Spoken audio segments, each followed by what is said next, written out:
Next video इसी channel पे मिल जाएगा। जब सारिका और अथर्व बात कर रहे थे तभी दरवाजे पर दस्तक हुई और पुराने गृह स्वामी हितेश की आवाज आई, युवा मास्टर, अब अपनी दुल्हन से मिलने का समय हो गया है। सारिका ने एक नजर अथर्व के कपड़ों पर डाली और अचानक चिंतित होकर बोली, अंकल हितेश, थोड़ी देर रुकिए ना, हम अभी आए। वह अथर्व के सामने चली गई और उसके कपड़ों को ठीक करते हुए बोली, ये पोशाक पहनना काफी कठिन है।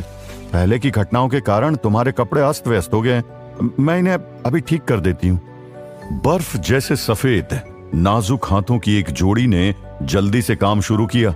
उसके कॉलर को ठीक किया और उसकी ढीली बेल्ट को दोबारा से बांध दिया। सारिका की हरकतें कुछ अजीब थी, जिन पर अथर्व ने सावधानी पूर्वक ध्यान दिया और धीरे से सारिका की ओर देखा, जिससे उसकी आंखें धुंधली हो गई। आज वो आर्या से शादी करने जा रहा था, लेकिन वो जानता था कि आर्या उससे दिल से शादी नहीं कर रही थी, क्योंकि वो अथर्व से वास्तव में सच्चा प्यार नहीं करती थी। यदि ये उनके पिता अधीर और प्रताप के बीच हुए समझौते की बात नहीं होती, तो शायद आर्या अथर्व की ओर एक नजर देखने की जहमत भी नहीं उठाती। इस दुनिया में जो लोग अथर्व के प्रति दयालु थे, वे केवल उसके दादा हरीन और उसकी छोटी बुआ सारिका थे। अपने शुरुआती बचपन के दौरान सारिका चुंबक की तरह अथर्व से चिपकी रहती थी। वो जहां भी जाता, सारिका उसके पीछे पीछे जाती थी और अथर्व के लिए उससे एक पल के लिए भी पीछा छुड़ाना कठिन हो जाता था।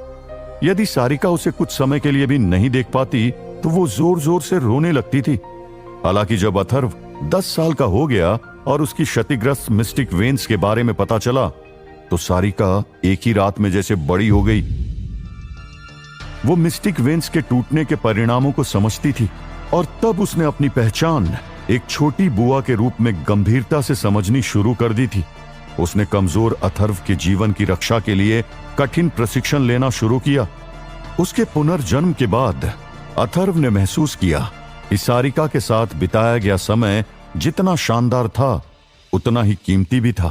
बचपन में कैसे वो उसकी नाक पकड़कर खींच लिया करता था, और ऐसा सोचते सोचते अथर्व का हाथ सारिका की नाक पर चला गया और अथर्व ने एक बार फिर सारिका की नाक जोर से खींच दी।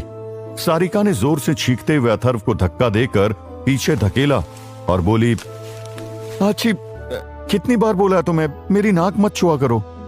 उसकी बात पर अथर्व पहले तो उसे छींकता देखकर हंसा और फिर अपने मासूम चेहरे के साथ कहा, तुम जानती हो, मुझे बचपन से ही तुम्हारी नाक पकड़ना कितना अच्छा लगता है।